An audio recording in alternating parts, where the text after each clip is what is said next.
कमरे में शार्लोट और एलन सो नहीं पा रहे हैं। पूर्ण असहजता के कारण शार्लोट बातचीत शुरू करती है और एलन से कहती है कि वह लिजी और हार्वे के बीच के प्यार से ईर्ष्या करती है। इसके विपरीत एलन कहता है कि इतना प्यार अच्छा नहीं हो सकता क्योंकि अब उसका परिवार उसे जिम्मेदारी उठाने पर मजबूर करता है। वह टैकल करने के लिए तैयार नहीं है।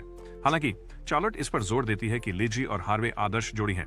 इससे एलन खुद को और चार्लोट को एक दूसरे से चीजी बातें कहते हुए कल्पना करने लगता है। जब एलन चार्लोट से पूछता है कि क्या उसे हार्वे की तरह होना चाहिए, चार्लोट शर्माई हो जाती है, जिससे एलन को अपनी कही बात वापस लेनी पड़ती है।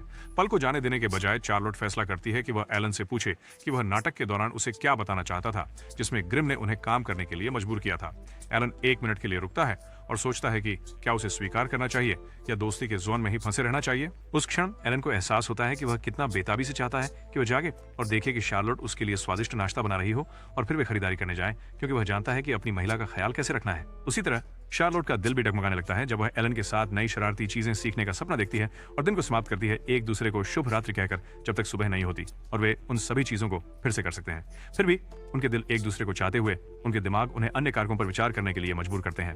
एलन सोचता है कि शार्लोट ने अभी अपना खुद का रास्ता अपनाना शुरू किया है और उसे इस एहसास से बोझल नहीं करना चाहिए। इसी तरह शार्लोट इस निष्कर्ष पर पहुंचती है कि उसे अपने दिल की सुननी नहीं चाहिए, क्योंकि वह एक वांछित अपराधी है और केवल एलन के जीवन में परेशानी पैदा करेगी।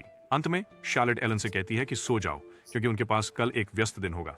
एलन और शार्लेट के कक्षों के बाहर एरिका गुस्से से उबलती है, क्योंकि वह शार्लेट को खुशियों की आवाजें बनाते हुए रिकॉर्ड नहीं कर पाती। जैसे ही वह एलन को पीटने वाली होती है, लिजी उस पर एक कांटा फेंकती है और कहती है कि वह हमेशा और संतानों को जन्म दे सकती है। सुबह होती है और एलन नींद की कमी से बहुत थका हुआ है। हालांकि उसके पास एक मिशन है, इसलिए वह जल्दी से शार्लोट को एक परिवर्तन देता है, लेकिन इस बार कुछ चश्मे जोड़ता है। शार्लोट जल्दी से अपनी नई पोशाक की जांच करने जाती है, जबकि एलन का दिल शार्लोट को हार्वर्ड बैचलर की तरह तैयार देख धड़कने लगता है। शार्लोट भले ही एक गोरी बिंबो की तरह बनी हो, लेकिन गोसेट्सु और लू जल्दी महसूस कर लेते हैं कि एलन की चश्मे के प्रति एक पसंद है। ऐसी आरोपों का जोरदार खंडन करने के बाद एलन और शार्लोट एथेना मैजिकल अकादमी पहुंचते हैं, जहां वे जल्दी से नतालिया को ढूंढ लेते हैं। एलन उसका नाम पुकारता है, जिससे नतालिया चौकन्नी हो जाती है और जल्दी से लड़ने की स्थिति में आ जाती है। एलन इसे देखता है और समझता है कि सिर्फ 3 महीनों में नतालिया सही बच्चा बन गई है। गुस्से में देखने वाली नतालिया एलन से पूछती है कि वह कौन है और राक्षस स्वामी प्रकट करता है कि वह एलन क्रॉफर्ड का है। यह उपनाम सुनकर नतालिया समझ जाती है कि एलन प्रिंसिपल से संबंधित है। दूसरी ओर नतालिया के अनुयायियों ने उसे दुष्ट एलन क्रॉफर्ड की कहानियां बताईं, जिसे अपने शरारती व्यवहार के लिए जादुई अकादमी के महान दानव भगवान के रूप में भी जाना जाता है। बेहिचक नतालिया एलन से पूछती है कि दानव भगवान और उसके सहायक को उससे क्या चाहिए। एलन खुलासा करता है कि वह उसका निजी प्रशिक्षक बनने आया है, लेकिन नतालिया इस प्रस्ताव को अभद्रता से ठुकरा देती है और वहां से चली जाती है। अब अकेले एलन शार्लेट की ओर मुड़ता है और उसे भारी भावनाओं से कांपते हुए पाता है। वह एलन से कहती है कि उसने सचमुच बिना किसी बनावट के नतालिया से बात की।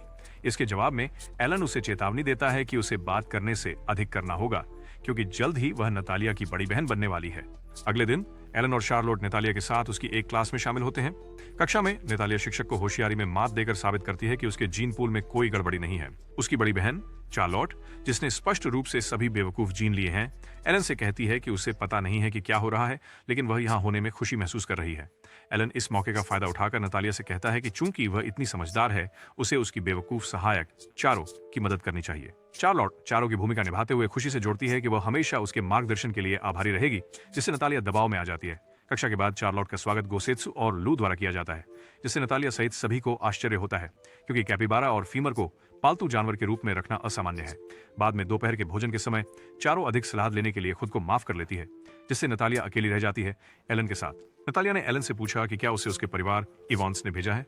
एलन उसे यकीन दिलाता है कि वह नहीं है और फिर उससे पूछता है कि वह अपने परिवार के प्रति नफरत क्यों रखती है। नतालिया तेजी से बताती हैं कि उनका परिवार घमंडी लोगों से भरा है, जो खुद के अलावा किसी की परवाह नहीं करते।